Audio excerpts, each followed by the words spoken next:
രണ്ടാമത്തെ കാര്യം എന്ന് പറയുന്നത് ഉറക്കം. അതായത് നമുക്ക് കറക്റ്റായിട്ട് ഒരു ഡീപ്പ് സ്ലീപ്പ് കിട്ടിയില്ല എന്നാൽ മിനിമം ഒരു 6 മണിക്കൂറെങ്കിലും ഉറക്കം കിട്ടിയില്ലെങ്കിൽ അത് 100% സ്കിന്നിനെ ബാധിക്കും. കുട്ടികൾക്കെന്നല്ല, എല്ലാ വ്യക്തികൾക്കും വിരയുടെ മരുന്ന് എടുക്കണം. ഇനി വിരയുടെ അളവ് കൂടിയെന്ന് എങ്ങനെ അറിയാം? ഇവർക്ക് HB ലെവൽ എപ്പോഴും കുറവായിരിക്കും. ഈ പറയുന്ന കാര്യം ഉണ്ടെങ്കിൽ വിരയുടെ അളവ് കൂടി എന്നുവെച്ചാൽ വിര കൂടുമ്പോൾ ഫംഗസും കൂടും. ഇതെല്ലാം കുടലിൽ കൂടിക്കഴിയുമ്പോൾ നല്ല അളവിൽ സ്കിന്നിന് പ്രശ്നം തുടങ്ങും. അങ്ങനെ മുടി കൊഴിച്ചിലുണ്ടാവും.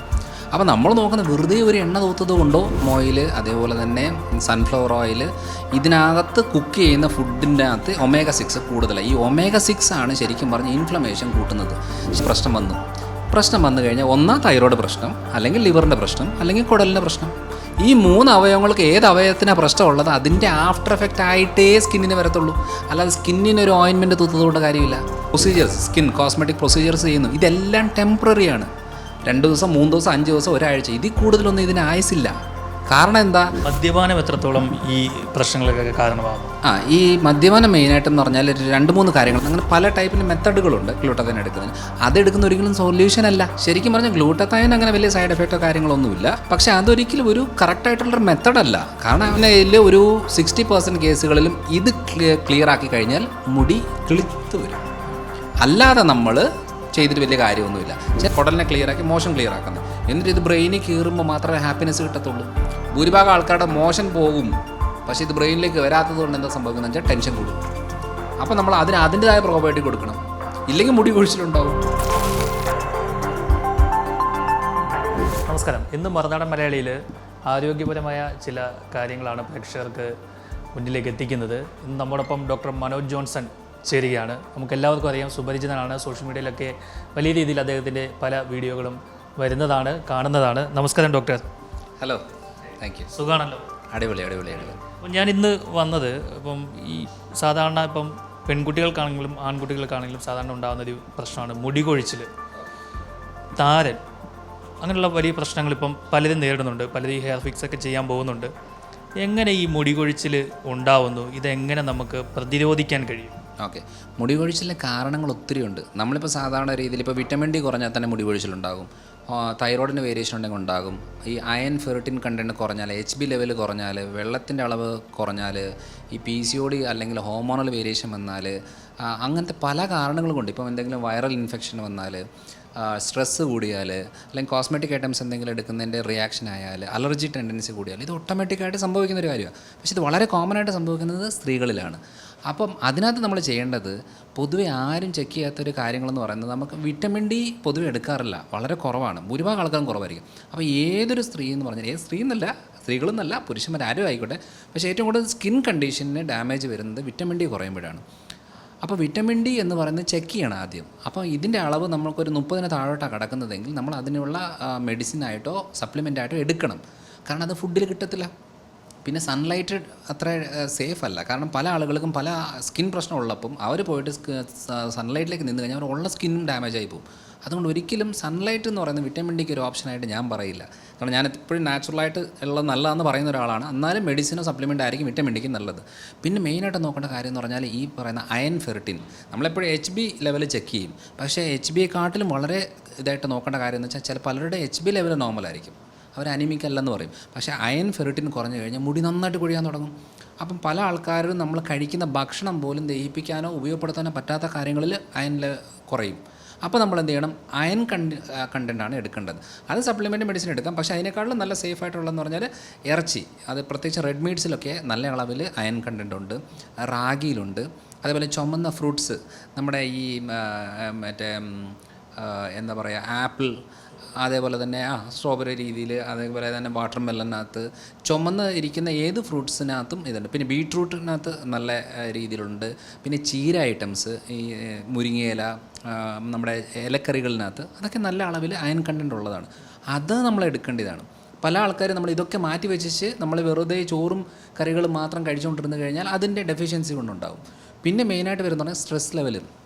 ഭൂരിഭാഗം ആളുകളിലും ഇപ്പോൾ ഫാമിലി പ്രശ്നങ്ങൾ കാണും, അല്ലെന്നുണ്ടെങ്കിൽ ജോലിപരമായിട്ടുള്ള പ്രശ്നങ്ങൾ കാണും, അല്ലെന്നുണ്ടെങ്കിൽ എന്താ പറയുക, സാമ്പത്തികമായിട്ടുള്ള ബുദ്ധിമുട്ടാണ്. ഇതിൻ്റെ എല്ലാം ഇൻഡയറക്റ്റായിട്ട് സ്ട്രെസ്സ് കയറി ഓട്ടോമാറ്റിക്കായിട്ട് മുടി കൊഴിച്ചിൽ വരും.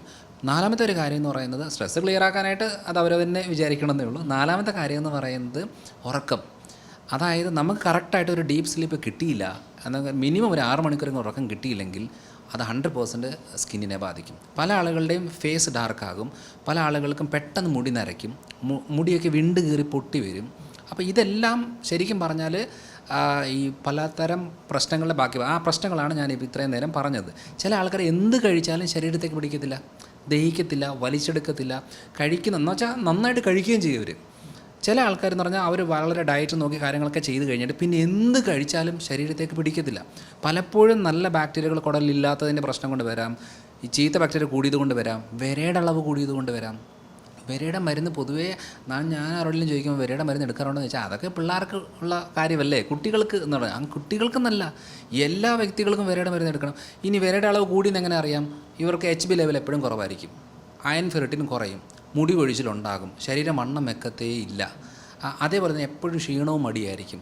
പിന്നെ നഖത്തിനൊക്കെ ഫംഗസ് പിടിച്ച രീതി വരും, സൈനസൈറ്റിസ് പ്രശ്നങ്ങൾ റിപ്പീറ്റഡ് ആയിട്ട് വരും, താരൻ്റെ അളവ് കൂടും, വേർപ്പിന് സ്മെല്ല് വരും, സംസാരിക്കുമ്പോൾ സ്മെല്ല് വരും. ഈ പറയുന്ന കാര്യം ഉണ്ടെങ്കിൽ വിരയുടെ അളവ് കൂടി എന്നുവെച്ചാൽ വിര കൂടുമ്പോൾ ഫംഗസും കൂടും. ഇതെല്ലാം കുടലിൽ കൂടിക്കഴിയുമ്പോൾ നല്ല അളവിൽ സ്കിന്നിന് പ്രശ്നം തുടങ്ങും, അങ്ങനെ മുടി കൊഴിച്ചിലുണ്ടാവും.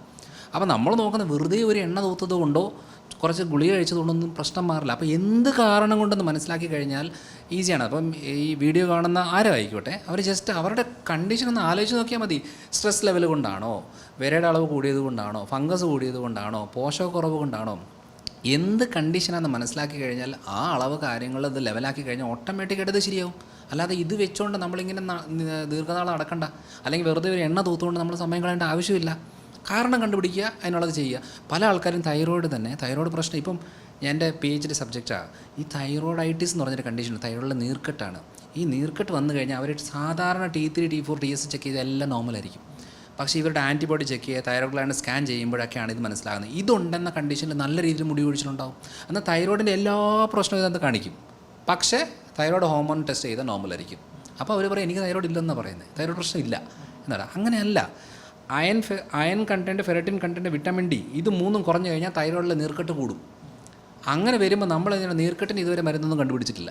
അപ്പോൾ എന്താണ് ഇത് ലെവലാക്കി കൊടുത്തേച്ച് ഇതിന് വേണ്ടുന്ന ലൈഫ് സ്റ്റൈലും ഫുഡും കാര്യങ്ങളൊക്കെ പറഞ്ഞു കൊടുത്ത് അതിന് സപ്ലിമെൻറ്റും മെഡിസിനൊക്കെ കൊടുത്തു കഴിയുമ്പോഴായിരിക്കും മുടി കൊഴിച്ചിൽ കുറയുന്നത്. അപ്പോൾ ഇതൊരു വലിയൊരു വാസ്റ്റ് ഏരിയയാണ്.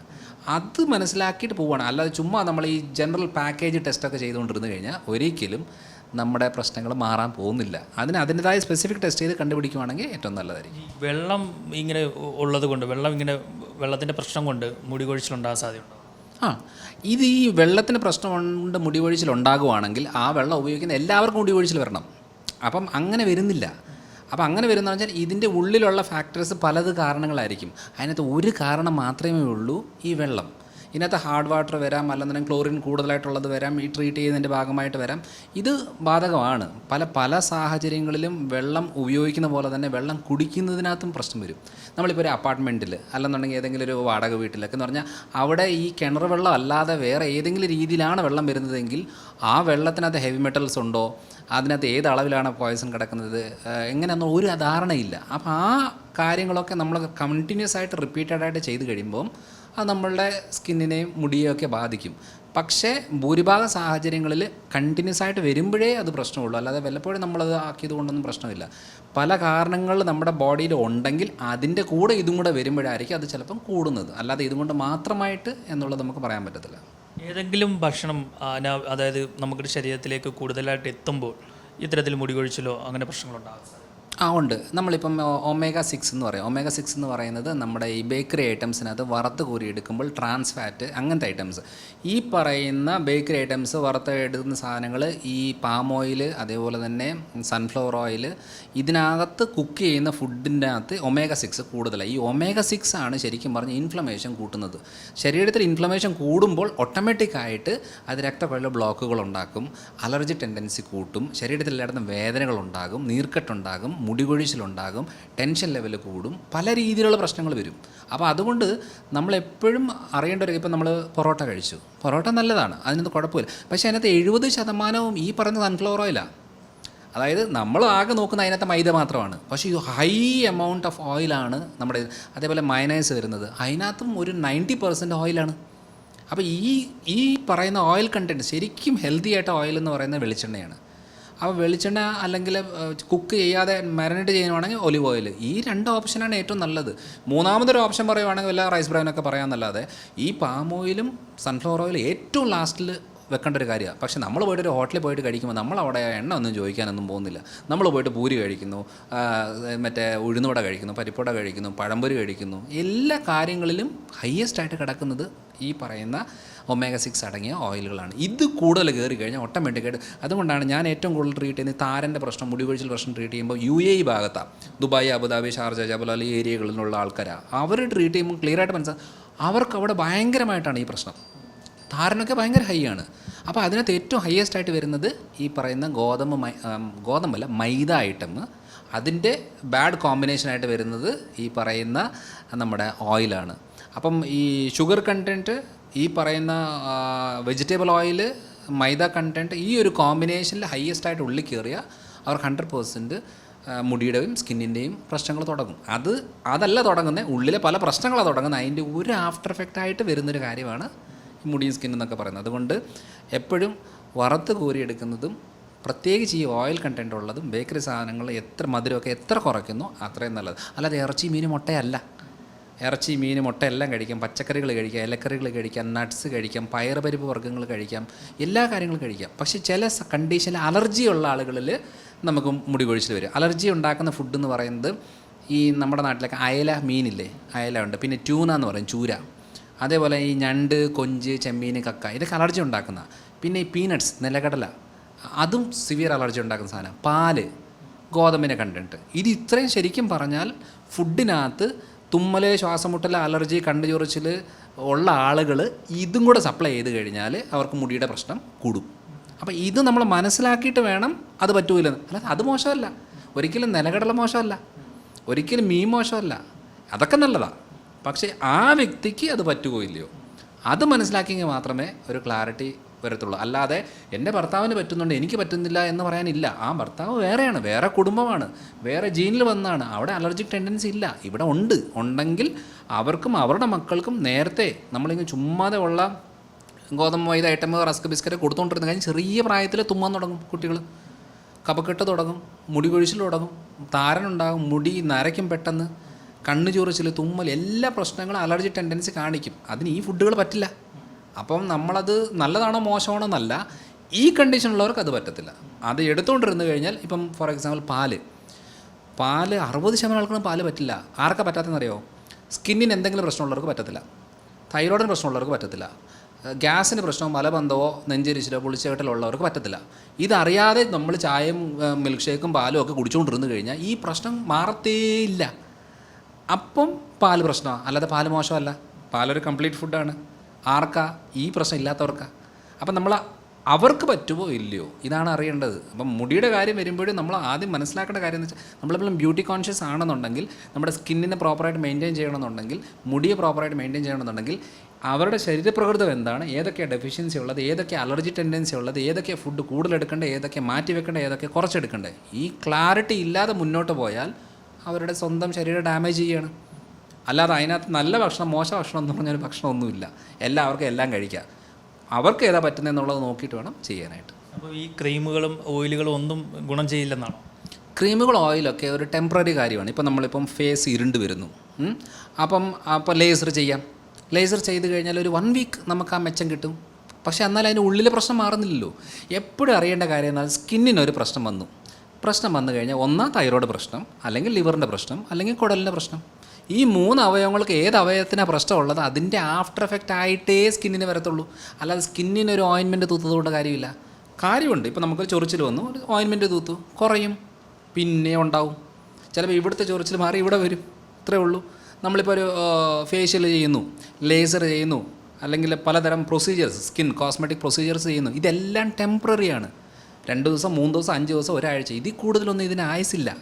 കാരണം എന്താ? സ്കിന്നിനല്ല പ്രശ്നം. ഇത് ഉള്ളിലെ തൈറോയ്ഡൈറ്റിസ് ക്ലിയർ ആയോ ഇല്ലെന്ന് നോക്കുന്നില്ല, ഫാറ്റ് ലിവറിൻ്റെ ഗ്രേഡ് കുറഞ്ഞോ ഇല്ലെന്ന് നോക്കുന്നില്ല, വെയിറ്റ് ഒതുങ്ങിയോ ഇല്ലെന്ന് നോക്കുന്നില്ല, കുടലിനകത്ത് നല്ല ബാക്ടീരിയകളൊക്കെ ഇട്ട് അവിടെ ക്ലിയർ ആക്കുക, ഫംഗസ് ക്ലിയർ ആക്കുക, അല്ലെങ്കിൽ വിരയുടെ അളവ് ക്ലിയർ ആക്കുക, അല്ലെങ്കിൽ അസിഡിറ്റി ലെവൽ കൺട്രോൾ ചെയ്യുക, ഇതൊന്നും നോക്കാതെ സ്കിന്നിനകത്ത് നമ്മൾ തൂത്തുകൊണ്ടിരുന്ന് കഴിഞ്ഞാൽ ചെയ്യുന്നതിന് കുഴപ്പമില്ല, പക്ഷേ റിസൾട്ട് കിട്ടത്തില്ല. നമ്മുടെ ഒരു സമാധാനത്തിന് വേണ്ടി ചെയ്യും. ഇപ്പോൾ സൺസ്ക്രീൻ തൂക്കാം, ഓക്കെ നല്ലതാണ്, വെയിലത്ത് പോകുമ്പോൾ സൺസ്ക്രീൻ തൂക്കാം. പക്ഷേ സൺസ്ക്രീൻ തൂക്കാതെ നമുക്ക് മാനേജ് ചെയ്ത് പോകണമെന്നുണ്ടെങ്കിൽ ഫാറ്റി ലിവറും കുറയണം, തൈറോയിഡും കുറയണം, ഗട്ട് പ്രശ്നങ്ങളും കുറയണം. അത് ഉണ്ടെങ്കിൽ അത് ട്രീറ്റ് ചെയ്താൽ പിന്നെ നമുക്ക് സൺസ്ക്രീൻ്റെ ആവശ്യമില്ല. സൺസ്ക്രീൻ തൂക്കുന്നത് നല്ലതാണ്, അതിന് കുഴപ്പമില്ല. പക്ഷേ മറ്റേത് സൺസ്ക്രീൻ തൂത്താലും ഇവർക്ക് പ്രശ്നം വരും ഉറപ്പായിട്ടും. മദ്യപാനം എത്രത്തോളം ഈ പ്രശ്നങ്ങൾക്കൊക്കെ കാരണമാകുന്നു? ഈ മദ്യപാനം മെയിനായിട്ടെന്ന് പറഞ്ഞാൽ 2-3 കാര്യങ്ങൾ മെയിനായിട്ട് ഉണ്ടാക്കുന്നത്. ഒന്ന്, ലിവറിനകത്ത് ഫാറ്റ് നിറയ്ക്കും. കാരണം ഏറ്റവും ഹയസ്റ്റ് അതിനകത്ത് ഓയിലില്ല, മധുരമില്ല, ഒന്നുമില്ല. പക്ഷേ ഈ ഹൈ ഗ്ലൂക്കോസ് കണ്ടൻറ്റ് ഉള്ളതാണ് മദ്യത്തിനകത്ത്. ഇത് നമ്മൾ എടുത്തു കഴിഞ്ഞാൽ ശരീരം അത് ഉപയോഗിക്കത്തില്ല, ഇതിനെ ഫാറ്റായിട്ട് കൺവേർട്ട് ചെയ്ത് ലിവറിൽ കയറ്റി വെക്കും. ലിവറിനകത്ത് ഫാറ്റ് നിറഞ്ഞു കഴിയുമ്പോഴത്തേനും ലിവറിൻ്റെ ഫംഗ്ഷൻസിൻ്റെ വേരിയേഷൻ വരും. അന്നേരം ഗ്ലൂട്ടത്തയൻ എന്ന് പറഞ്ഞാൽ പ്രൊഡക്ഷൻ കുറയും. ലിവറാണ് ഗ്ലൂട്ടത്തയനെ പ്രൊഡ്യൂസ് ചെയ്യുന്നത്. ഇതെന്ന് പറയുന്നത് നമ്മുടെ ശരീരത്തിലെ എല്ലാ കോശങ്ങളെ, ഡെത്ത് കോശങ്ങളെയൊക്കെ റിപ്പയർ ചെയ്തിട്ട് ക്ലിയർ ചെയ്ത് കളയാനും പ്രൊട്ടക്റ്റ് ചെയ്യാനും ആവശ്യമുള്ളതാണ്. അപ്പം എന്ത് ചെയ്യും, ലിവർ ഗ്ലൂട്ടത്തയൻ്റെ പ്രൊഡക്ഷൻ കുറയ്ക്കുമ്പോഴത്തേനും സ്കിൻ ഇരുണ്ട് വരും, ഡാർക്കാവും. അപ്പോൾ അങ്ങനെയാണ് ഒരു പ്രശ്നം ഉണ്ടാകുന്നത്. രണ്ടാമത്തെ പ്രശ്നം എന്ന് പറഞ്ഞാൽ നമ്മുടെ ആമാശയത്തിന് ഉള്ളുവശം പൊള്ളിപ്പോവും. ഇത് കഴിഞ്ഞാൽ ദഹന പ്രശ്നം തുടങ്ങും, എന്നിട്ട് അബ്സോർപ്ഷൻ നടക്കത്തില്ല. പിന്നെയാണ് നെഞ്ചരിച്ചിൽ, പുളിച്ചേകട്ടിൽ, ഗ്യാസ് പ്രശ്നങ്ങൾ, മലബന്ധം അങ്ങനെ തുടങ്ങും. മൂന്നാമത്തെ ഏറ്റവും ഡേഞ്ചറസ് ആയിട്ട് പ്രശ്നം എന്ന് പറയുന്നത് ഈ ഫാറ്റ് കണ്ടൻറ്റ് രക്തക്കൊഴലും തടിഞ്ഞു കൂട്ടിയിട്ട് ബ്ലോക്ക് ഉണ്ടാകും. അന്നേരമാണ് അറ്റാക്കും സ്ട്രോക്കും ഒക്കെ വരുന്നത്. അപ്പം മദ്യപാനം എന്ന് പറയുന്ന കാര്യം ആദ്യം പണി കിട്ടുന്നത് വയറിനും ലിവറിനുമാണ്. ലിവറിന് പണി കിട്ടുന്ന സമയത്ത് ആ ഫാറ്റ് ലിവർ നമ്മൾ കുറച്ച് ഗ്ലൂട്ടതൈൻ്റെ പ്രൊഡക്ഷൻ സപ്ലൈ ചെയ്ത് അവരെ ഒന്ന് റിപ്പയർ ചെയ്ത് എടുക്കുവാണെങ്കിൽ അവരുടെ സ്കിൻ കണ്ടീഷൻ ഓക്കെ ആവും. ഇല്ലെങ്കിൽ അവരുടെ മുഖത്ത് ഈ ഭാഗത്തൊക്കെ കറക്കാൻ തുടങ്ങും. എന്നുവെച്ചാൽ അവരുടെ സിംഗിൾ കളറാണെങ്കിൽ മൊത്തത്തോടെ ഇരുളുവാണെങ്കിൽ ഓക്കെ, കുഴപ്പമില്ല, അത് അവരുടെ ഒരു കളറാണെന്ന് പറയാം. ഇത് ഇവിടെ കറുപ്പ് അങ്ങനെ മാറി മാറി നിൽക്കുന്നു, കഴുത്തിൻ്റെ അവിടെ കറക്കുന്നു, എന്നാൽ ബോഡിയുടെ മറ്റ് സ്ഥലങ്ങളിൽ കുഴപ്പമൊന്നുമില്ല. അങ്ങനെയാണെന്നുണ്ടെങ്കിൽ ലിവർ റിലേറ്റഡ് ആണ്. അപ്പോൾ നമ്മൾ എന്ത് ചെയ്യണം, നമുക്ക് ഗ്ലൂട്ടതൈൻ്റെ സപ്ലിമെൻ്റ് എടുക്കാം, ഗ്ലൂട്ടതൈൻ്റെ IV ഇഞ്ചെക്ഷൻസ് എടുക്കാം, അല്ലെങ്കിൽ നമ്മുടെ എന്താ പറയുക സപ്പോസിറ്ററായിട്ടും നാക്കിനിടയിൽ വെക്കുന്ന, അങ്ങനെ പല ടൈപ്പിൻ്റെ മെത്തഡുകളുണ്ട് ഗ്ലൂട്ടതൈൻ എടുക്കുന്നതിന്. അതെടുക്കുന്ന ഒരിക്കലും സൊല്യൂഷൻ അല്ല. അത് ലിവറിനെ കൊണ്ട് പണിയെടുക്കാൻ പറ്റാത്തത് പുറത്തുനിന്ന് സപ്ലൈ ചെയ്യുന്നു. എത്ര നാൾ സപ്ലൈ ചെയ്യും? അപ്പോൾ നമ്മളിവിടെ അത് ചെയ്യുന്നുണ്ട്, പക്ഷെ നമ്മൾ ചെയ്യുന്നത് കുറച്ച് നാളത്തേക്കാണ്. ആ സമയം കൊണ്ട് ലിവറിനെ നമ്മൾ ക്ലിയറാക്കി വെയിറ്റ് റെഡ്യൂസ് ചെയ്ത് ഫാറ്റ് ലിവർ കുറച്ച് നാച്ചുറലായിട്ട് പ്രൊഡക്ഷൻ നടത്തുന്ന അളവിലേക്ക് നമ്മൾ 2-3 മാസം കൊണ്ട് എത്തിച്ചേച്ച് പിന്നെ ഇതങ്ങ് സ്റ്റോപ്പ് ചെയ്യും. അപ്പോഴാണ് നമുക്ക് ആ ലോങ് ലാസ്റ്റിംഗ് റിസൾട്ട് കിട്ടുന്നത്. അല്ലാതെ മരുന്ന് കഴിച്ചാൽ ശരിയാവുമെന്ന് പറഞ്ഞു കഴിഞ്ഞാൽ ഇതുവരെ മരുന്ന് കഴിച്ചാൽ അങ്ങനെ പ്രശ്നങ്ങളൊന്നും ശരിയാകത്തില്ല. പ്രമേഹം ഗുളികളുടെ എണ്ണം കൂടത്തല്ലേ ഉള്ളൂ, ഇൻസുലിൻ്റെ ഡോസേജ് കൂടത്തല്ലേ ഉള്ളൂ, BP ഇങ്ങനെ തുടങ്ങത്തല്ലേ ഉള്ളൂ. 100-99% ആൾക്കാർക്കും മരുന്ന് നിർത്താൻ പറ്റത്തില്ല. തൈറോയിഡിന് എങ്ങനെയാണ്, എടുക്കാൻ തുടങ്ങിയാൽ എടുത്തുകൊണ്ടിരിക്കാം. അന്ന് അവരോട് പ്രശ്നം ചോദിച്ചാൽ എല്ലാ പ്രശ്നമുണ്ട്. മുടി കൊഴിച്ചിലുണ്ട്, വെയിറ്റ് കൂടുന്നുണ്ട്, ടെൻഷനുണ്ട്, അലർജിയുണ്ട്, വേദനകളുണ്ട്, ക്ഷീണമുണ്ട്, ഉറക്ക പ്രശ്നം എല്ലാം ഉണ്ട്. പക്ഷേ മരുന്ന് എടുക്കുന്നുണ്ട്. അതേപോലെ ഷുഗറിന് ആൽക്കഹോൾ ഉള്ളിലേക്ക് എടുത്തു കഴിയുമ്പോഴത്തേന് ഷുഗർ ലെവൽ അങ്ങ് കയറും. അതിൻ്റെ മെയിൻ കാര്യം എന്ന് വെച്ചാൽ ഇത് കൺട്രോളിൽ നിൽക്കും. ബ്ലഡിൽ വലിയ അളവിൽ കാണിക്കത്തില്ല, പക്ഷേ ഇവർക്ക് മൂത്രത്തിൽ പതയം ഉണ്ടാവും, ഫാറ്റ് ലിവർ വരും, അറ്റാക്ക് വരും, സ്ട്രോക്ക് വരും, ബ്ലോക്കുകളുണ്ടാവും, കാലിന് പുകച്ചിൽ, മരവിപ്പ്, അങ്ങനത്തെ പ്രശ്നം തുടങ്ങും, ഉദ്ധാരണ പ്രശ്നങ്ങൾ തുടങ്ങും, ഷോൾഡറൊക്കെ സ്റ്റിഫായിട്ട് വേദന കാര്യങ്ങൾ, അനക്കാൻ മേലാത്ത ബുദ്ധിമുട്ടുകളിലേക്ക് വരും, മസിൽ പിടുത്തം തുടങ്ങും. ഇതെല്ലാം ഉണ്ടാകുന്നത് ഇതിൻ്റെ ആഫ്റ്റർ എഫക്റ്റ്. ഞാൻ ഏറ്റവും കൂടുതൽ ട്രീറ്റ് ചെയ്യുന്നത് ഈ കോംപ്ലിക്കേഷനെയാണ്, ഡാമേജിനെയാണ്. അത് ട്രീറ്റ് ചെയ്യുമ്പോൾ ഇവരുടെ ഭൂരിഭാഗ സമയങ്ങളിലും സംഭവിക്കുന്നത് എന്താ, ഇവർ 10-15 കൊല്ലം മരുന്നെടുക്കുന്നവരാ. അന്ന് ഒരു ഗുളിക തുടങ്ങിയിട്ട് 4-5 ഗുളിക എടുത്ത് ഇൻസുലിൻ കുത്തിക്കയറ്റി ഇത്രയും ചെയ്തിട്ടും പ്രശ്നങ്ങൾ ഇതൊക്കെ തന്നെയാണ്. അപ്പോൾ അവരോട് ചോദിക്കുമ്പം നിങ്ങൾക്ക് എങ്ങനെയാണ്, ഇടയ്ക്കിടയ്ക്ക് മൂത്രം ഒഴിക്കുക, ഉണ്ട്, മസിൽ കയറ്റമുണ്ടോ, ഉണ്ട്, കാലിൽ പുകച്ചിൽ മരപ്പുണ്ട്, ഉണ്ട്, എല്ലാം ഉണ്ട്. അപ്പോൾ അതല്ലേ ശരിയാക്കണ്ടേ? കാരണം അവിടെയാണ് നമുക്ക് ഡാമേജ് വരുന്നത്. അറ്റാക്ക് വന്നിട്ട് മനുഷ്യൻ മരിക്കുന്നത് ഷുഗറും കൊണ്ടല്ല, ഷുഗറിൻ്റെ ബാക്കിപാത്രമായിട്ട് ബ്ലോക്ക് വന്ന് അതിൻ്റെ അറ്റാക്ക് വന്ന് മരിക്കുന്നത്. അപ്പോൾ അവരുടെ കയ്യിൽ ഷുഗറിൻ്റെ മരുന്നുണ്ട്, എന്ത് കാരണം കൊണ്ട്, എന്തിനാണ് ഉപയോഗപ്പെടുന്നത്? അപ്പം ഇന്നിപ്പോൾ വന്ന ഒരാളാണ്, അവർക്ക് ഫുൾ മസിൽ പിടുത്തമാണ്, ഭയങ്കര വേദനയാണ്, കാലിലൊക്കെ ചെരുപ്പ് ഊരി പോയാൽ അറിയുന്നില്ല. പക്ഷേ ഞാൻ അവരോട് പറയുന്ന സമയത്ത് അവർ പറയുന്ന കാര്യം എന്താണെന്ന് വെച്ചാൽ അവർ പല മരുന്നുകൾ മാറി മാറി മാറി എടുത്തിട്ട് മാറ്റമില്ല. അപ്പം നോക്കുമ്പോൾ തന്നെ ഷുഗർ 200 ചില്ലറയാണ് കിടക്കുന്നത്. അതായത് അവരുടെ ഭാഗത്തുനിന്ന് ഒരു മാറ്റം വരുത്താൻ തയ്യാറല്ല. അതായത് ഫുഡ് കൺട്രോൾ ചെയ്യുവോ എക്സസൈസ് ചെയ്യുവോ അങ്ങനെയൊന്നും തയ്യാറല്ല. മരുന്നുകളുടെ എണ്ണം കൂട്ടിക്കോ എൻ്റെ ഷുഗർ കുറയണം. അപ്പം ഞാൻ പറഞ്ഞത്, നിങ്ങൾ ഷുഗർ കൺട്രോൾ നിർത്താൻ തയ്യാറാണെങ്കിൽ ഞാൻ ഈ കാലിലെ പുകച്ചിൽ, മരവിപ്പ്, അതേപോലെ നിങ്ങളുടെ മസിൽ കയറ്റം, ചെരുപ്പ് ഊരി പോയാൽ അറിയാത്ത കാര്യങ്ങൾ, ഇതെല്ലാം ശരിയാക്കി എടുക്കാൻ പറ്റും. അപ്പം നമ്മൾ ഒരിക്കലും ഒരു മരുന്നിനെ വിശ്വസിക്കുക, ആശുപത്രിയെ വിശ്വസിക്കുക, ഡോക്ടറെ വിശ്വസിക്കുക അല്ല. അവർ ചെയ്യേണ്ട കാര്യങ്ങൾ അവർ ചെയ്തിട്ട് ഈ പറയുന്ന കാര്യങ്ങളിലേക്ക് വരുവാണെങ്കിൽ നമുക്ക് ഈസി ആയിട്ട് അത് റിപ്പയർ പണി ചെയ്യാൻ പറ്റും. ഇല്ലെങ്കിൽ റിപ്പയറിങ് നടക്കില്ല. ഇപ്പോൾ ചെളിവെള്ളം വന്നുകൊണ്ടിരിക്കുകയാണ്, നമ്മുടെ ഇവിടെ ക്ലീനിങ് ആണ്, വെറുതെ സമയം കളയാന്നല്ലാതെ ഒരു കാര്യമില്ല. ആ ചെളി വെള്ളം ആദ്യം തടഞ്ഞു നിർത്തിയിട്ട് ക്ലീൻ ചെയ്ത് പിന്നെ നല്ല വെള്ളം ഇടുവാണെങ്കിൽ ആ മെച്ചം കിട്ടും. ഇങ്ങനെ പോയിട്ടേ കാര്യമുള്ളൂ. ഈ ഗ്ലൂട്ടാത്തയോണിൻ്റെ കാര്യം പറഞ്ഞപ്പോൾ ഇത് അമിതമായിട്ട് ഉപയോഗിച്ച് കഴിഞ്ഞാൽ എന്തെങ്കിലും പ്രശ്നമുണ്ടോ, അതോ എത്ര അളവിലൊക്കെ ഉപയോഗിക്കാൻ കഴിയും? ശരിക്കും പറഞ്ഞാൽ ഗ്ലൂട്ടത്തയോൺ അങ്ങനെ വലിയ സൈഡ് എഫക്റ്റോ കാര്യങ്ങളൊന്നുമില്ല. കാരണം നമ്മുടെ ബോഡിയിൽ നിന്ന് പ്രൊഡ്യൂസ് ചെയ്യാൻ പറ്റാത്തത് കൊണ്ട് പുറത്തുനിന്ന് നമ്മൾ സപ്ലൈ ചെയ്യുന്നു. പക്ഷേ അതൊരിക്കലും ഒരു കറക്റ്റായിട്ടുള്ളൊരു മെത്തഡല്ല. കാരണം എങ്ങനെ കറക്റ്റാകുന്നത്, അതായത് സ്വന്തം ശരീരത്തിൽ പ്രൊഡ്യൂസ് ചെയ്യേണ്ട ഒരു സാധനം പ്രൊഡ്യൂസ് ചെയ്യാതിരിക്കുമ്പോൾ പുറത്തുനിന്ന് സപ്ലൈ ചെയ്യുന്നു. എന്തുകൊണ്ടാണ് പ്രൊഡ്യൂസ് ചെയ്യാൻ പറ്റാത്തത്? ആ റൂട്ട് കോസ് ക്ലിയർ ആക്കിയാൽ നമുക്കൊരു കുഴപ്പമില്ല. ഇപ്പം ഞാനിവിടെ ആണെങ്കിലും ഗ്ലൂട്ടത്തയോൺ നമ്മൾ കൊടുക്കാറുണ്ട്. നമ്മുടെ വേറെ ക്ലിനിക്കുകളിലൊക്കെ ആയിട്ട് IV ഗ്ലൂട്ടത്തയോനൊക്കെ ഇടാറുണ്ട്. പക്ഷെ അങ്ങനെ ചെയ്യുമ്പോൾ നമുക്ക് ആ സഡൻ ആയിട്ടുള്ള ചേഞ്ചസ് വരും. ഗ്ലൂട്ടത്തയോണിൻ്റെ അളവ് നമ്മൾ എടുത്തു കഴിയുമ്പോഴത്തേനും നമ്മുടെ വിട്ടിലേക്ക് വെള്ളപ്പാണ്ടിൻ്റെ അളവ് കുറയാറുണ്ട്, തൈറോയിഡൈറ്റിസ് കുറയാറുണ്ട്, വേദന, ക്ഷീണം, ബുദ്ധിമുട്ടുകളൊക്കെ മാറാറുണ്ട്, ഉറക്കം ക്ലിയറായിട്ട് കിട്ടാറുണ്ട്, ടെൻഷൻ, ആങ്സൈറ്റി ലെവൽ കുറയും. പല ബെനിഫിറ്റുകളുണ്ട്, ഇല്ലെന്ന് ഞാൻ പറയുന്നില്ല. പക്ഷേ ഇതെല്ലാം ടെമ്പററിയാണ്. നമ്മളിപ്പോൾ ചെയ്തോ നമ്മൾ ഒറ്റ മാസത്തിൽ ഇതിനെല്ലാം റിസൾട്ടും കിട്ടും. ഇനി അടുത്ത മാസം എടുത്തില്ലേ എല്ലാം കൂടെ തിരിച്ചും വരും. അപ്പം നമ്മൾ എന്തിന് 2-3 മാസത്തേക്ക് നമ്മൾ സപ്പോർട്ട് ചെയ്ത് കൊടുത്തേച്ച് ആ സമയം കൊണ്ട് ലിവർ നന്നായിട്ട് ഫങ്ഷനിങ് ആക്കി എടുത്താൽ പിന്നെ നമുക്കിത് വേണ്ട. അപ്പോൾ ഈ ഒരു കാലയളവ് വരെയൊക്കെ ഇതൊക്കെ ഓക്കെ. അല്ലാതെ മുന്നോട്ട് പോയി കഴിഞ്ഞാൽ ലിവറിന് ഡാമേജാണ്. കാരണം എന്ന് വെച്ചാൽ ലിവറിന് ഓൾറെഡി ഡാമേജാണ്, അതുകൊണ്ടാണ് പ്രൊഡക്ഷൻ നടക്കാത്തത്. അപ്പോൾ ഇതിനെ ശരിയാക്കാതെ ഇത് തന്നെ പുറത്തുനിന്ന് എടുത്തുകൊണ്ടിരുന്ന് കഴിഞ്ഞാൽ അത് കൂടുതൽ ഡാമേജിലേക്ക് പോകും എന്നുള്ളതല്ലാതെ അതുകൊണ്ട് വലിയ മെച്ചമൊന്നും കിട്ടത്തില്ല. അതുകൊണ്ട് ലിവറിൻ്റെ കാര്യങ്ങൾ മെച്ചം കിട്ടാനായിട്ട് omega-3 നല്ലതാണ്, ഗ്ലൂട്ടത്തയോൺ നല്ലതാണ്, വിറ്റമിൻ ഇ നമ്മുടെ പച്ചഗുളികയായിട്ട് UVN എന്നൊക്കെ പറയില്ല, വിറ്റമിൻ ഇ നല്ലതാണ്, പിന്നെ ഇലക്കറികൾ നല്ലതാണ്, പിന്നെ ഈ ചോറ്, കപ്പ, ചപ്പാത്തി, മറ്റേ അരിയുടെ സാധനങ്ങൾ, മില്ലറ്റുകൾ, മധുരം, ബേക്കറി ഐറ്റംസ്, മദ്യം, പലതരം മരുന്നുകൾ, ചുമ്മാ ഇങ്ങനെ മരുന്ന് കഴിക്കുന്ന കണ്ട് ഇതിൻ്റെ അളവൊക്കെ കുറച്ചാൽ ലിവർ സേഫ് ആവും. കാരണം ലിവറാണ് ഒരു 60% ഡാമേജ് ആയാലും തിരിച്ച് കിട്ടുന്നൊരു അവയവമാണ് ലിവർ. അപ്പോൾ അതിനുള്ളൊരു സാഹചര്യം ഉണ്ടാക്കി കൊടുത്താൽ മതി. നമ്മൾ സാധാരണ അൾട്രാസൗണ്ട് സ്കാൻ ചെയ്തിട്ട് പറയും grade 1 fatty liver, grade 2 fatty liver എന്നൊക്കെ പറയാറുണ്ട്. ശരിക്കും പറഞ്ഞാൽ അത് വെച്ചുകൊണ്ട് ഏത് ഡോക്ടറോട് ചോദിക്കും പറയും അതൊക്കെ കുഴപ്പമൊന്നുമില്ല, എല്ലാവർക്കും ഉള്ളൂ, എനിക്കും ഉണ്ടെന്നൊക്കെ പറഞ്ഞു വെച്ച് ഭയങ്കര സമാധാനിപ്പിച്ച് വിടുന്നൊരു രീതിയാണ്. ശരിക്കും പല സമയത്ത് ഇതിന് ലിവർ എലസ്റ്റോഗ്രഫി എന്ന് പറഞ്ഞൊരു സ്കാനുണ്ട്. അത് ലിവർ മാത്രം, ലിവർ എത്ര ചുരുങ്ങുന്നുണ്ടെന്ന് അറിയാനുള്ളതാണ്. ഈ ഫാറ്റ് ലിവറിനും ഫൈബ്രോസിസിനുമായിട്ട് യാതൊരു ബന്ധമില്ല. ഫൈബ്രോസിസ് എന്ന് പറഞ്ഞാൽ ചുരുങ്ങുക. ഫാറ്റ് ലിവർ നോക്കി സമാധാനിക്കുന്നതാണ് ഭൂരിഭാഗം ആൾക്കാരും.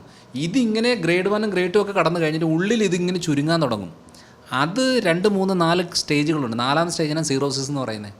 ഫസ്റ്റ് സെക്കൻഡ് സ്റ്റേജൊക്കെ നമുക്ക് ഈസിയായിട്ട് റിക്കവർ ആക്കി എടുക്കാം, ചുരുങ്ങി ആയാലും നമുക്ക് എടുക്കാം. 3rd സ്റ്റേജൊക്കെ വന്നു കഴിഞ്ഞാൽ പിന്നെ നമ്മൾ അടുത്ത സ്റ്റേജിലേക്ക് പോകാതെ നോക്കാമെന്ന് പറയാൻ പറ്റത്തുള്ളൂ. 4th സ്റ്റേജ് ആയാൽ തിരിച്ച് കിട്ടത്തേയില്ല. അപ്പം നമ്മൾ നോക്കണ്ട എന്ന് നമുക്കൊരു സംശയമുണ്ട്. ഓക്കെ, എൻ്റെ പാരമ്പര്യത്തിൽ ലിവറിന് പ്രശ്നമുണ്ട്, എനിക്ക് കുറച്ച് എന്താ പറയുക സ്കിന്നിന് പ്രശ്നം വരുന്നുണ്ട്, പ്രമേഹം കൂടുന്നുണ്ട്, വെയിറ്റ് കൂടുന്നുണ്ട്, വയറ് ചാടുന്നുണ്ട്, സ്കിന്നിന് കളറൊക്കെ മാറി വരുന്നുണ്ട്. അപ്പോൾ അങ്ങനെയുള്ളവർ ചെയ്യേണ്ട കാര്യം എന്ന് പറഞ്ഞാൽ ലിവർ എലസ്റ്റോഗ്രഫി എന്ന് പറയുന്ന ഫൈബ്രോ സ്കാനാണ്. അത് വെറും വെയിറ്റ് ചെയ്യേണ്ടതാണ്. അതിനകത്താണ് ഒരു ലിവർ എത്രത്തോളം ചുരുങ്ങുന്നു എന്ന് അറിയാൻ പറ്റുന്നത്. അതാണ് കറക്റ്റ് ടെസ്റ്റ്. അല്ലാതെ നമ്മൾ വെറുതെ അൾട്രാസൗണ്ട് സ്കാൻ ചെയ്തുകൊണ്ടിരുന്നാലൊന്നും ഒരു ക്ലാരിറ്റി കിട്ടത്തില്ല. അതും ഓക്കെ, അന്നേരം എല്ലാവരും സമാധാനിപ്പിച്ച് വിടുകയുള്ളൂ. ഞാൻ ആദ്യം ഈ പരിപാടി ചെയ്യത്തില്ല, ഞാൻ ഇതാണ് ചെയ്ത് നോക്കുന്നത്, നമുക്ക് ചുരുങ്ങിയത് എത്രയാണെന്ന് അറിയേണ്ടത്. അല്ലെങ്കിൽ പലരും പറയാറില്ലേ ഒരു കുഴപ്പമില്ല, എൻ്റെ liver function test, blood test ചെയ്തപ്പോൾ നോർമലാണ്, ഇതെല്ലാം നോർമലാണ്, പക്ഷേ ഇപ്പോൾ സീറോസിസ് പറയുന്നു എന്ന് പറയും. സീറോസിസ് ഒരു സുപ്രഭാതത്തിൽ വരുന്നതല്ല, എത്രയോ കാലങ്ങളെടുത്ത് വരുന്ന, അന്നേരം ഒന്നും ഇത് നോക്കത്ത് പോലുമില്ല. അവസാനമാണ് ഇതിലേക്ക് നോക്കുന്നത്. അതുകൊണ്ട് എപ്പോഴും ലിവറിനെ പ്രൊട്ടക്റ്റ് ചെയ്ത് അതിനെ റിപ്പയർ ചെയ്യാനുള്ള രീതിയിലേക്ക് വരുവാണെങ്കിൽ ശരിക്കും പറഞ്ഞ ഒരു വ്യക്തിയുടെ ഒരു ഭൂരിഭാഗം ആരോഗ്യം നമുക്ക് തിരിച്ചു കിട്ടുന്ന ലിവർ നന്നായിട്ട് ഫങ്ഷനിങ് ആകുമ്പോഴാണ്. ലിവറും കുടലും നല്ല രീതിയിലായി കഴിഞ്ഞാൽ ബാക്കി 80% കാര്യം നമുക്ക് ഈസിയായിട്ട് ക്ലിയർ ആക്കണം. അത് ഞാൻ എൻ്റെ മേഖല ഏറ്റവും കൂടുതൽ ഫോക്കസ് ചെയ്യുന്നത് ഇൻറ്റേർണൽ റിപ്പയറിങ്ങാണ്. ആ റിപ്പയറിങ് നമ്മൾ ഒരു മരുന്നും ഒരു ചികിത്സയും മോശമല്ല. നിങ്ങൾ ഇംഗ്ലീഷ് മരുന്ന് എടുത്തോ അതിൻ്റെ കൂടെ നമുക്കിത് ചെയ്യാം. ആയുർവേദം ചെയ്തോ അതിൻ്റെ കൂടെ നമുക്കിത് ചെയ്യാം. കാരണം ഈ റിപ്പയറിങ് കൂടെ നടക്കണം. അല്ലാതെ മരുന്ന് മാത്രം എടുത്ത് മരുന്ന് എടുക്കുന്നു എൻ്റെ കാര്യം ഓക്കെ എന്ന് പറഞ്ഞിട്ട് കാര്യമില്ല. ആരാ മരുന്ന് എടുക്കുന്നത്? ശരിക്കും പറഞ്ഞാൽ നമ്മുടെ വീട്ടിൽ അടുക്കള പണി ചെയ്യാൻ പറ്റത്തില്ല എന്ന് ഭാര്യ പറയുന്നു. എന്നാൽ നീ ചെയ്യണ്ട, ഞാൻ ആളെ വെക്കാം. ചെയ്തു. കുറച്ച് കഴിയുമ്പോൾ പറയുന്നത് എനിക്ക് തുണി അലക്കാൻ വയ്യ. ഓക്കെ, വയ്യാഞ്ഞിട്ടാ സാരമില്ല, നമുക്ക് തുണി അലക്കാൻ ആളെ വെക്കാം. കുറച്ച് കഴിയുമ്പോൾ പറയും എനിക്ക് എന്താ പറയുക തൂക്കാനും തുടയ്ക്കാനും വയ്യ. പേടിക്കണ്ട, നമുക്ക് അവിടെ ആളെ വെക്കാം. ഈ ആൾ ഇങ്ങനെ ഓരോ പണി കുറച്ച് കട്ടിലേക്ക് കയറുവാണ്, മടുത്തു. അന്ന് ആ ആളെ ശരിയാക്കാൻ നോക്കുമല്ല, ഇതിനെല്ലാത്തിനും ഓരോ ആളെ വെക്കുകയാണ്. അവസാനം കുളിക്കാൻ വയ്യ, ഭക്ഷണം കഴിക്കാൻ വയ്യ, കഴിപ്പിക്കാൻ വരെ ആളെ വെക്കും. ഇനി ചവയ്ക്കാൻ വയ്യ, പിന്നെന്ത് ചെയ്യുക, അരച്ചു കൊടുക്കും. ഈ ലെവലിലേക്കാണ് ഇപ്പോൾ ട്രീറ്റ്മെൻറ്റ് രീതി പോകുന്നത്. അങ്ങനെയല്ല, എനിക്ക് അടുക്കളപ്പണി വയ്യ, എനിക്ക് ഭയങ്കര ക്ഷീണം വരുന്നു എന്ന് പറഞ്ഞു കഴിഞ്ഞാൽ അതിനുള്ള കാരണം ശരിയാക്കിയിട്ട് വെച്ച് കഴിഞ്ഞാൽ നമുക്ക് അതിന് പുറത്തുനിന്ന് ആളെ വേണ്ട. അങ്ങനെ ആകുമ്പോൾ എന്നാ, അതുകൊണ്ടാണ് ഷുഗർ എന്ന് പറഞ്ഞ് തുടങ്ങും. ഷുഗറിന് മരുന്ന് വരും, കുറച്ച് കഴിയുമ്പോൾ ബി പി തുടങ്ങും, ബി പിക്ക് മരുന്ന് വരും, കൊളസ്ട്രോൾ തുടങ്ങും, അതിനും വരും, പിന്നെ thyroid, block, A to Z സാധനങ്ങൾക്ക് വരും, അവസാനം പണി കിട്ടും. അപ്പോൾ അന്നേരം ഓർത്തോണം, ഷുഗറിന് 1 ഗുളിക 2 ഗുളിക ആകുമ്പോഴേ ഓർത്തോണം എനിക്ക് പണി കിട്ടി. അതിനെ ശരിയാക്കുന്നതിന് പകരം ഗുളികയുടെ എണ്ണം കൂട്ടുന്നതല്ല ബുദ്ധി. അപ്പോൾ എന്ത് ചെയ്യണം, നമ്മൾ മെനക്കെടാനുള്ള കാര്യങ്ങൾ എന്തൊക്കെയാണെന്നുള്ളത് മനസ്സിലാക്കണം. അതാണ് നമ്മൾ ഈ പറഞ്ഞു കൊടുക്കുന്നത്. നിങ്ങളിത് ചെയ്യണം, നിങ്ങൾ കാർഡിയക് എക്സസൈസ് അല്ല ചെയ്യേണ്ടത്, നിങ്ങൾ വെയിറ്റ് ബെയറിംഗ് ആയിട്ടുള്ള എക്സസൈസാണ് ചെയ്യേണ്ടത്, കാർഡിയക് ചെയ്യരുത്. നിങ്ങൾക്ക് ഇന്ന ഫുഡ് പറ്റും, നിങ്ങൾക്ക് ഇത് പറ്റത്തില്ല, ഇത് മനസ്സിലാക്കണം. പിന്നെ മരുന്ന് ഇങ്ങനെയാണ് എടുക്കേണ്ടത്, അങ്ങനെയാണ് എടുക്കേണ്ടത്. നമ്മൾ ക്ലിയർ, ചില ആളുകൾ ചില മരുന്നുകൾ ഭക്ഷണത്തിന് മുമ്പേ എടുക്കേണ്ടത്. തൈറോയിഡിനൊക്കെ വെറും വയറ്റിൽ 2 മണിക്കൂർ മുമ്പേ എടുക്കേണ്ട ഫുഡ് കഴിക്കുന്നതിൻ്റെ. പലർക്കും അതറിയില്ല. അവരത് ഫുഡിന് തൊട്ട് മുമ്പ് കഴിക്കും, അല്ലെങ്കിൽ കഴിച്ച് കഴിഞ്ഞ് എന്തെങ്കിലുമൊക്കെ ചെയ്യും, അല്ലെങ്കിൽ ഫുഡിന് ശേഷം കഴിക്കും. അതുകൊണ്ട് ഇതിന് റിസൾട്ടില്ല. അപ്പം മരുന്ന് കഴിക്കുന്നുണ്ട്, കൺട്രോളാണോ? കൺട്രോളല്ല, എല്ലാ പ്രശ്നമുണ്ട്. അപ്പോൾ ഇതൊക്കെ പ്രോപ്പർ മനസ്സിലാക്കിയിട്ട് മുന്നോട്ട് പോകുന്നതാണ് ഏറ്റവും നല്ലത്. അല്ലാതെ ആശുപത്രിയുണ്ട്, മരുന്നുണ്ടെന്നൊക്കെ പറഞ്ഞിട്ട് കാര്യമില്ല. അതൊക്കെ കാണും, അതൊക്കെ അവിടെ തന്നെ കാണും, നമ്മളെ കാണത്തില്ല. അതാണ് അതിൻ്റെ ഒരു സത്യാവസ്ഥ. ഇപ്പോൾ മുടി വെച്ച് പിടിപ്പിക്കുന്ന ആൾക്കാരാണ് ഏറ്റവും കൂടുതൽ ട്രാൻസ്പ്ലാന്റ് ചെയ്യുകയാണ്. അപ്പോൾ അങ്ങനെയുള്ളവർക്ക് അത് എത്രത്തോളം ഇങ്ങനെയുള്ള കാര്യങ്ങൾ ശ്രദ്ധിച്ചില്ലെങ്കിൽ അത് ഒരുപാട് പ്രശ്നങ്ങളുണ്ടാവും, മുടിയെല്ലാം കൊഴിഞ്ഞു പോകുമോ അതോ എങ്ങനെയാണത്? അതായത് നമുക്ക് വിഗ് വെക്കുന്നതിന് വലിയ കുഴപ്പമില്ല. വെച്ച് പിടിപ്പിക്കുന്നതിനകത്ത് ഇൻറ്റർണൽ ആയിട്ടുള്ള സംഭവം ക്ലിയർ ആകാതെയാണ് ഇത് വെക്കുന്നതെങ്കിൽ ഇത് നിൽക്കത്തില്ല. പലപ്പോഴും വരുന്ന പ്രശ്നം എന്ന് പറയുന്നത് ഇൻറ്റേർണൽ പ്രശ്നം അഡ്രസ്സ് ചെയ്യാതെ പുറത്തുനിന്നുള്ള കാര്യങ്ങൾ ചെയ്തു വരുമ്പോൾ, നമുക്ക് പുറത്തുനിന്നൊരു വിഗ് വെക്കുമ്പോൾ ഈ ഇൻറ്റേർണൽ എന്തായാലും വലിയ കുഴപ്പമൊന്നുമില്ല. പക്ഷേ അതിലേക്ക് നമ്മളൊരു കാര്യം ചെയ്ത് കഴിഞ്ഞാൽ അതവിടെ നിൽക്കുകയോ ഇല്ലയോ എന്നുള്ളത് ഇൻറ്റേർണൽ കണ്ടീഷൻ അനുസരിച്ചിരിക്കും. അന്നേരം അതാ നോക്കണം. IG നമ്മൾ ടെസ്റ്റ് ചെയ്യണം. IG ടെസ്റ്റ് ചെയ്തിട്ട് എത്ര അളവിൽ അലർജി കണ്ടീഷൻ ഉണ്ട്, തൈറോയ്ഡ് ആൻറ്റിബോഡി ചെക്ക് ചെയ്ത് എത്ര അളവിൽ തൈറോയ്ഡ് ഇൻഫ്ലമേഷൻ ഉണ്ട്, അതായത് നമുക്ക് ഓട്ടോഇമ്യൂൺ പ്രശ്നങ്ങളുണ്ടോ, എന്തിനാണ് മുടി കൊഴിച്ചിൽ ഉണ്ടായത്, ഇതിനകത്ത് നോക്കിയിട്ട് ഇതിനെ ട്രീറ്റ് ചെയ്തുകൊണ്ട് ഈ കാര്യങ്ങളൊക്കെ ചെയ്യുവാണെങ്കിൽ അതിനൊരു പെർമനൻറ്റ് സൊല്യൂഷൻ കിട്ടും. അതല്ല എന്നുണ്ടെന്നുണ്ടെങ്കിൽ ഒരു 80% അത് വീണ്ടും ചിലർ കണ്ടല്ലോ വീണ്ടും ചെയ്യുകയാണ് പലപ്പോഴും. ഇതേപോലെ നമ്മുടെ ഈ IVF കുട്ടികളുണ്ടാകാൻ വേണ്ടിയിട്ട് എന്തുകൊണ്ടാണ് ഉണ്ടാവാത്തത് കാരണം എന്നുള്ളതിന് പകരം വീണ്ടും IVF ചെയ്തുകൊണ്ടിരുന്നു കഴിഞ്ഞാൽ ചിലപ്പോൾ 4-5 തവണയൊക്കെ ലക്ഷങ്ങളാണ് ഇതിന് ചിലവ്. അപ്പം ഇൻറ്റേർണൽ കണ്ടീഷൻ ക്ലിയർ ആക്കിയിട്ട് ഒരു IVF ചെയ്യുവാണെങ്കിൽ ഏക്കും. ഇൻറ്റേർണൽ കണ്ടീഷൻ ക്ലിയർ ആക്കിയിട്ട് ഒരു ട്രാൻസ്പ്ലാന്റ് ചെയ്താൽ അത് ഏക്കും. ഏതൊരു കാര്യം അങ്ങനെയാണ്. ഇൻറ്റേർണൽ കണ്ടീഷനാണ് ഇമ്പോർട്ടൻറ്റ്, പുറത്തുനിന്നുള്ള ഫിസിക്കൽ അപ്പിയറൻസിലല്ല കാര്യം. നമുക്ക് എങ്ങനെ വേണമെങ്കിലും മോഡിഫൈ ചെയ്യാം, പക്ഷേ അതിനൊന്നും അധികം നാൾ ആയുസ് കാണത്തില്ല. വീണ്ടും പ്രശ്നങ്ങൾ കാണിക്കും. ഈ മുടി കിളിക്കുമോ ഇങ്ങനെ ട്രീറ്റ്മെൻറ്റ് നടത്തി കഴിഞ്ഞാൽ? അതായത് വെച്ച് പിടിപ്പിക്കാതെ ഇൻറ്റേർണലായിട്ട് ഈ ട്രീറ്റ്മെൻറ്റ് നടത്തി കഴിഞ്ഞാൽ മുടി കിളിക്കാനുള്ള സാധ്യതയുണ്ട്. അതായത് നമ്മളിപ്പം ഓട്ടോഇമ്യൂൺ ഡിസീസ് ഇന്ന് വന്നൊരു കേസാണ്. അവർക്ക് മൊത്തം പിരികം വരെ പോയതാണ്. അവരുടെ കണ്ടീഷൻ എന്ന് പറയുന്നത് ബോഡിയുടെ ഇമ്മ്യൂണിറ്റിയാണ് അതിനെ ഡാമേജ് ചെയ്യുന്നത്. അപ്പോൾ ഇമ്മ്യൂണിറ്റി എന്തുകൊണ്ടാണ് ഡാമേജ് ചെയ്യുന്നത് നമ്മൾ ടെസ്റ്റ് ചെയ്ത് നോക്കുമ്പോൾ വൈറൽ അറ്റാക്കാണ്. സിവിയർ ആയിട്ടുള്ള വൈറൽ ലോഡ് ബോഡിയിൽ നല്ല അളവിൽ കിടപ്പുണ്ട്. ഈ വൈറസിനെതിരെ ഇമ്മ്യൂണിറ്റി ഫൈറ്റ് ചെയ്യുന്നത് കൊണ്ടാണ് അതിൻ്റെ ആഫ്റ്റർ എഫക്റ്റ് ആയിട്ട് സ്കിന്നിൽ വന്ന് അതിൻ്റെ ഭാഗമായിട്ടാണ് മുടി പോകുന്നത്. അപ്പോൾ അവർക്ക് തൈറോയിഡൈറ്റിസ് ഉണ്ട്, ഇതുകൊണ്ട്. അപ്പോൾ ഈ ട്രാക്ക് ട്രീറ്റ് ചെയ്താൽ അതിൻ്റെ കൂടെ നമ്മൾ ഈ കാര്യം ചെയ്യുവാണെങ്കിൽ മുടി കളിക്കും. അല്ലാതെ ഇതിങ്ങനെ ഡാമേജ് ഇമ്മ്യൂണിറ്റി വരുത്തി ഈ മുടി മൊത്തം പോവുകയാണ്. ചിലർക്ക് റൗണ്ടായിട്ട് മുടി പോകുന്നവരുണ്ട്. അപ്പോൾ ഈ പറയുന്നതിൽ ഒരു 60% കേസുകളിലും ഇത് ക്ലിയർ ആക്കി കഴിഞ്ഞാൽ മുടി കിളിത്ത് വരും. അല്ലാതെ നമ്മൾ ചെയ്തിട്ട് വലിയ കാര്യമൊന്നുമില്ല. ചില കണ്ടീഷനിൽ പാരമ്പര്യമായിട്ട് തന്നെ കടന്നു കഴിഞ്ഞാൽ കിളിക്കാൻ സാധ്യത കുറവാണ്. അന്നേരം നമ്മൾ എന്തെങ്കിലും ചെയ്യേണ്ടി വരും എന്നുള്ളതേ ഉള്ളൂ. പക്ഷേ ഒരു ഹെൽത്ത് കണ്ടീഷന് ഭാഗമായിട്ട് മുടി കൊഴിച്ചിലുണ്ടെങ്കിൽ ആ ഹെൽത്ത് കണ്ടീഷൻ ക്ലിയർ ആകുമ്പോൾ ഓട്ടോമാറ്റിക്കായിട്ട് പുതിയ മുടി കിളുത്ത് വരും. അതേപോലെ പൊട്ടി വിണ്ടുകീറി പോകുന്ന മുടികളുടെ അളവ് കുറയും. മുടിയുടെ കട്ടി കുറയുന്ന അളവുകളൊക്കെ ക്ലിയറായി പോകും. അതേപോലെ കൊഴിയുന്നതിനേക്കാട്ടിലും വളരുന്നതിനേക്കാട്ടിലും കൂടുതൽ കൊഴിയുന്ന അളവുണ്ടല്ലോ അത് കുറയും. അങ്ങനെയൊക്കെ ചേഞ്ചസ് വരുമ്പോൾ നമുക്കത് മനസ്സിലാവും. ഇല്ലെങ്കിൽ വെറുതെ പിടിച്ചാൽ തന്നെ കയ്യിൽ കിട്ടും. ഷാമ്പു ഉപയോഗിക്കുന്നത് എത്രത്തോളം മുടി കൊഴിച്ചിലിന് കാരണമാകുന്നുണ്ട്? ഷാമ്പു എന്ന് പറയുന്നത് എല്ലാവർക്കും പ്രശ്നമില്ല. അതാണ് ഞാൻ പറഞ്ഞത്, അലർജിക് കണ്ടീഷൻ ഉള്ള ആളുകൾക്ക് ചില ഷാമ്പുകൾ പറ്റില്ല. ഈ ഷാമ്പുകൾ പറ്റാത്ത ആളുകൾക്കാണ് ഈ പ്രശ്നമുള്ളത്. അല്ലാതെ ഷാമ്പു ഉപയോഗിക്കുന്ന കുഴപ്പമൊന്നുമില്ല. ഇപ്പോൾ ഞാൻ ഷാമ്പു ഉപയോഗിക്കുകയാണെന്നുണ്ടെങ്കിൽ ഞാൻ ഈ അലോവേര കണ്ടൻറ്റ് ഉള്ള അല്ലെങ്കിൽ ഈ ചെമ്പരത്തി താളി പോലത്തെ കണ്ടൻറ്റ് ഉള്ള ഷാമ്പുകളാണ് ഞാൻ ഉപയോഗിക്കുന്നത്. ഡയറക്റ്റ് ചെമ്പരത്തി താളി എടുക്കുകയല്ല. അപ്പോൾ അത് എൻ്റെ ഇത് നോക്കിയിട്ട് ഞാൻ മനസ്സിലാക്കിയൊരു കാര്യം, ഞാൻ ഒരിക്കലും ഈ പറയുന്ന ഈ നമ്മുടെ ഈ പല കമ്പനികളുടെ സാധനം ഉപയോഗിക്കാറില്ല. ഈ പലതും ഉണ്ടല്ലോ, പല ഫേമസ് ആയിട്ടുള്ള പരസ്യങ്ങൾ വരുന്നത്, അത് ഞാൻ ഉപയോഗിക്കാറേ ഇല്ല. കാരണം അതെന്ന് പറയുന്നത് അതൊരിക്കലും ഇപ്പം നമ്മൾ താരം പോകാനായിട്ട് ഇടുന്നതാണ്. താരം പോകുന്നത് ഫംഗസ് വളരുന്നത് കൊണ്ടാണ്. അത് നമ്മൾ ഷാമ്പു ഇട്ടാലൊന്നും മാറത്തൊന്നുമില്ല. അപ്പോൾ ആ സത്യം എനിക്ക് മനസ്സിലാക്കിയത് കൊണ്ടാണ് ഞാൻ അത് ചെയ്യാത്തത്. അതുകൊണ്ട് അലൈവര കണ്ടൻറ്റ്, ചെമ്പരത്തിത്താളി കണ്ടൻറ്റുള്ള ഷാമ്പുകൾ ആണ് കുറച്ച് നാച്ചുറലായിട്ട് നമുക്ക് നല്ലത്. അതിട്ടാൽ കമ്പാരിറ്റീവ്ലി ബെറ്ററാണ്. ഇല്ല എന്നുണ്ടെന്നുണ്ടെങ്കിൽ എന്താ വെച്ചാൽ ഉള്ള മുടി വരും. പിന്നെ ഇതിനകത്ത് നമുക്ക് ഈ സ്കാൽപ്പിനകത്ത് എണ്ണമയം വേണം.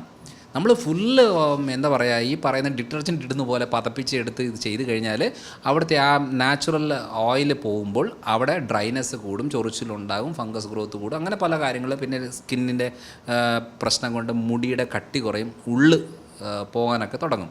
അതുകൊണ്ട് അങ്ങനെ ചെയ്തു വരുമ്പോൾ അവർക്ക് അറിയണം ഇവർക്ക് എല്ലാ ദിവസവും ഷാമ്പു ഇടാൻ പറ്റുമോ, ആഴ്ചയിൽ 2 ആണോ, ആഴ്ചയിൽ 1 ആണോ, അല്ലെങ്കിൽ ഡെയിലി 2 തവണ ഇടാനും കുഴപ്പമില്ലേ. ഇതൊക്കെ നമുക്ക് കൺസൾട്ട് ചെയ്യുമ്പോഴേ മനസ്സിലാകത്തുള്ളൂ. അതുകൊണ്ട് അലർജിക് ടെൻഡൻസി ഉള്ള ആളുകളിൽ, അതായത് കണ്ണ് ചൊറിച്ചിൽ, തുമ്മൽ, ശ്വാസം മുട്ടൽ, സ്കിന്നിൻ്റെ പ്രശ്നങ്ങൾ, അസിഡിറ്റി ബുദ്ധിമുട്ടുകൾ, അല്ലെങ്കിൽ തൈറോയ്ഡ് ബുദ്ധിമുട്ട്, ഇത്രയുള്ള ആളുകൾക്ക് ഈ പറയുന്ന ചിലതരം ഷാമ്പുകൾ വളരെ ഇറിറ്റേഷൻ ഉണ്ടാക്കുന്നതാണ്. അങ്ങനെയുള്ള ആളുകൾ മാത്രം ഒന്ന് ശ്രദ്ധിക്കണമെന്നേ ഉള്ളൂ, അല്ലാത്തവർക്ക് വലിയ കുഴപ്പമൊന്നുമില്ല. ഇപ്പം ഇങ്ങനെയുള്ളത് ചികിത്സിക്കാൻ ഇപ്പം താങ്കളുടെ അടുത്ത് ചികിത്സ ഉണ്ട്, പക്ഷെ മറ്റു എവിടെയൊക്കെ പോയിട്ട് ഇതൊക്കെ ചികിത്സിക്കാൻ കഴിയും എന്നുള്ള കാര്യം? ഏത് മുടിയുടെ കാര്യമാണോ? മുടിയുടെ ആണെങ്കിലും സ്കിന്നിൻ്റെ ആണെങ്കിലും? അതാണ് സ്കിന്നിൻ്റെ എന്ന് പറയുമ്പോൾ നമ്മൾ സ്കിന്നിൻ്റെ ഡോക്ടറെ കാണുമ്പോൾ, ഡെർമറ്റോളജിസ്റ്റിനെ കാണുമ്പോൾ സ്കിന്നിനാണ് ട്രീറ്റ് ചെയ്യുന്നത്. അത് ചെയ്തോട്ടെ, ഒരു കുഴപ്പമില്ല. പക്ഷേ ഇൻറ്റേർണലായിട്ട്, ഇപ്പോൾ ആയുർവേദത്തിലൊക്കെയാണ് ഇൻറ്റേർണലായിട്ടുള്ള ട്രീറ്റ്മെൻറ്റ്സ് ചെയ്യുന്നത്. ഞാൻ ഫോക്കസ് ചെയ്യുന്ന ഏരിയ എന്ന് പറയുന്നത് ഈ പറയുന്ന ഫങ്ഷണൽ മെഡിസിനുമായിട്ട് ബന്ധപ്പെട്ടതാണ്. ഫങ്ഷണൽ മെഡിസിൻ പ്രത്യേകത എന്ന് വെച്ചാൽ അവയവങ്ങളാണ് ഇമ്പോർട്ടൻറ്റ്, അല്ലാതെ നമുക്ക് സിംറ്റംസ് അല്ല. അപ്പം മുടിയുടെ പ്രശ്നം ഉണ്ടെന്നുണ്ടെങ്കിൽ ഓക്കെ, നമുക്ക് മുടി ട്രാൻസ്പ്ലാന്റ് ചെയ്യാം, വെഗ് രീതിയിൽ വെക്കാം, അല്ലെന്നുണ്ടെങ്കിൽ എന്താണോ അതിൻ്റെ പ്രൊസീജിയേഴ്സ് അത് ചെയ്യാം. പക്ഷേ അതവിടെ നിൽക്കണം, നിലനിൽക്കണം എന്നൊക്കെ ഉണ്ടെങ്കിൽ അതിന് ഇൻറ്റേർണൽ കണ്ടീഷൻ ക്ലിയർ ആണ്. അപ്പോൾ അത് ചെയ്യുന്നതിന് കുഴപ്പമില്ല. കോസ്മെറ്റോളജിയുടെ രീതിയിലാവാം, ഹെയർ ഫിക്സിങ് രീതിയിലാവാം, ഡെർമറ്റോളജിസ്റ്റിൻ്റെ അടുത്ത് പോയിട്ട് അതിൻ്റെ രീതിയിൽ ട്രീറ്റ്മെൻറ്റ് എടുക്കുക, എന്ത് വേണമെങ്കിലും ചെയ്യാം, അതിനൊരു കുഴപ്പമില്ല. പക്ഷേ അതിന് നിലനിൽക്കണമെന്നുണ്ടെങ്കിൽ റൂട്ട് കോസ് ക്ലിയർ ആണ്. റൂട്ട് കോസ് എന്ന് പറയുന്നത് നമ്മുടെ ഏരിയയാണ്. റൂട്ട് കോസിനകത്താണ് ഞാൻ പറയുന്നത് വിരയുടെ അളവ് കൂടാൻ പാടില്ല, ഫംഗസിൻ്റെ അളവ് കൂടാൻ പാടില്ല, ബാഡ് ബാക്ടീരിയ, ചീത്ത ബാക്ടീരിയകൾ കൂടാൻ പാടില്ല, ഇതൊന്നും കുടലിൽ കൂടാൻ പാടില്ല. പിന്നെ ഷുഗർ കണ്ടൻറ്റ് കൂടുതൽ എടുത്തു കഴിഞ്ഞാൽ ഫംഗസ് കൂടും, അന്നേരം വീണ്ടും ഇത് പ്രശ്നം വരും. അതേപോലെ തന്നെ അലർജിക് ടെൻഡൻസി ഉണ്ടാക്കുന്ന ഫുഡ് ഐറ്റംസിന് നമ്മൾ കൺട്രോൾ ചെയ്ത് ഇതാക്കിയെടുക്കണം. പിന്നെ ഉള്ളത് ഈ പറയുന്ന മിൽക്ക്, പാല് പോലത്തെ ഗട്ടിന് കൂടുതൽ ഇറിറ്റേഷൻ ഉണ്ടാക്കുന്ന സാധനങ്ങൾ ഉണ്ടെങ്കിൽ അത് അവോയ്ഡ് ചെയ്യണം. ഫാറ്റ് ലിവർ കുറയണമെന്നുണ്ടെങ്കിൽ ഒന്ന് വെയിറ്റ് കുറയണം. പിന്നെ ചോറിൻ്റെ അളവ്, മധുരത്തിൻ്റെ അളവ്, ബേക്കറി സാധനങ്ങളുടെ അളവ്, ഇതിൻ്റെ അളവ് ഒന്ന് കുറയ്ക്കണം. പ്രശ്നം എടുക്കുന്നതിന് കുഴപ്പമില്ല, അളവുകൾ കൂടാതെ ഇതൊന്ന് കുറച്ചെടുത്തിട്ട് ഇതൊന്ന് ക്ലിയർ ആക്കുവാണെങ്കിൽ ഇത് നടക്കത്തുള്ളൂ. അപ്പം നമുക്കറിയണം മുടി കൊഴിച്ചിലിന് പെർട്ടിക്കുലർ പ്രോബയോട്ടിക് ഉണ്ട്. പ്രോബയോട്ടിക് എന്ന് പറഞ്ഞാൽ ബാക്ടീരിയ ഉണ്ട്. ടെൻഷൻ ലെവൽ കൂടുന്നതിന് വേറെ, ഹൈപ്പർ ആക്ടിവിറ്റിക്ക് വേറെ, ഓട്ടിസത്തിന് വേറെ, മോഷൻ മുറുകി പോകുന്നാൽ ഇന്ന പർട്ടിക്കുലർ പ്രോബയോട്ടിക്കിൻ്റെയാണ് പ്രശ്നം, അയഞ്ഞു പോയാൽ ഇന്ന പർട്ടിക്കുലർ പ്രോബയോട്ടിക്കിൻ്റെ പ്രശ്നം. അതായത് കുടലിനകത്ത് തന്നെ പലതരം ബാക്ടീരിയകളുണ്ട്.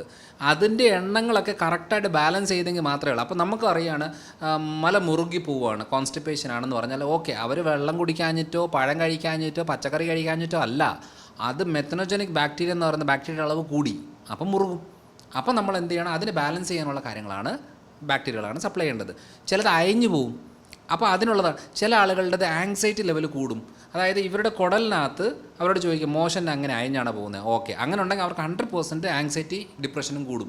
കാരണം ആ സെറട്ടോണിൻ എന്ന് പറഞ്ഞ ഒരു ന്യൂറോ ട്രാൻസ്മിറ്റർ ഉണ്ട്, ഇതാണ് മോഷനെ ക്ലിയറാക്കി, കുടലിനെ ക്ലിയറാക്കി മോഷൻ ക്ലിയർ ആക്കുന്നത്. എന്നിട്ട് ഇത് ബ്രെയിനിൽ കയറുമ്പോൾ മാത്രമേ ഹാപ്പിനെസ് കിട്ടത്തുള്ളൂ. ഭൂരിഭാഗം ആൾക്കാരുടെ മോഷൻ പോകും, പക്ഷേ ഇത് ബ്രെയിനിലേക്ക് വരാത്തത് കൊണ്ട് എന്താ സംഭവിക്കുന്നത് വെച്ചാൽ ടെൻഷൻ കൂടും. അപ്പോൾ നമ്മൾ അതിൻ്റെതായ പ്രോബയോട്ടിക് കൊടുക്കണം, ഇല്ലെങ്കിൽ മുടി കൊഴിച്ചിലുണ്ടാവും. അപ്പം മുടി എന്ന് പറയുമ്പം ഒത്തിരി കാര്യങ്ങളായിട്ട് കണക്റ്റഡ് ആണ്. അതിനകത്ത് ഏറ്റവും കൂടുതൽ കണക്റ്റഡ് കിടക്കുന്നത് ഗട്ടാണ്, കുടലുമായിട്ട് ബന്ധപ്പെട്ടാണ്. അപ്പോൾ ആ ഏരിയയാണ് നമ്മൾ ഫോക്കസ് ചെയ്യുന്നത്. അല്ലാതെ നമ്മൾ ഇന്ന ചികിത്സ വേണ്ട, ഇന്നത് വേണം എന്നുള്ളതല്ല. ഡെർമറ്റോളജിസ്റ്റിനെ കാണാം, കോസ്മെറ്റോളജിസ്റ്റിനെ കാണാം, ഹെയർ ഫിക്സിങ് കാര്യങ്ങൾ ചെയ്യാം. ഇതിൻ്റെ കൂടെ ചെയ്യേണ്ട കാര്യം തൈറോയ്ഡ് ഫംഗ്ഷൻ നോർമലാക്കണം, ഫാറ്റി ലിവർ കണ്ടീഷൻ ക്ലിയർ ആക്കണം, ഗട്ടിൻ്റെ കണ്ടീഷൻ ക്ലിയർ ആക്കണം. ഇതൊക്കെ ഞങ്ങളുടെ ഏരിയ ആയതുകൊണ്ട് സെക്കൻഡറി കാര്യങ്ങളൊക്കെയാണ് നമ്മൾ ചെയ്യുന്നത്. അതാണ് ലോങ് ലാസ്റ്റിംഗ് റിസൾട്ട് കിട്ടുന്നത്. മറ്റേതെന്ന് പറയുന്നത് ടെമ്പററി ആയിട്ട് നമുക്ക് മെയിൻറ്റെയിൻ ചെയ്യാനായിട്ട് ഏറ്റവും നല്ലതാണ്. ഇത്രയും കാര്യങ്ങളൊക്കെ നോക്കി ചികിത്സ ചെയ്തെങ്കിൽ മാത്രമേ നിങ്ങൾക്ക് അതിൻ്റെ ഒരു ഫലം ഉണ്ടാവുകയുള്ളൂ. എന്തായാലും ഡോക്ടറുടെ കൺസൾട്ടൻറ്റ് ആവശ്യമാണെന്നുണ്ടെങ്കിൽ നിങ്ങൾക്ക് ബന്ധപ്പെടാൻ അതിനുള്ള നമ്പർ കൂടി നമ്മൾ കൊടുത്തിട്ടുണ്ട്.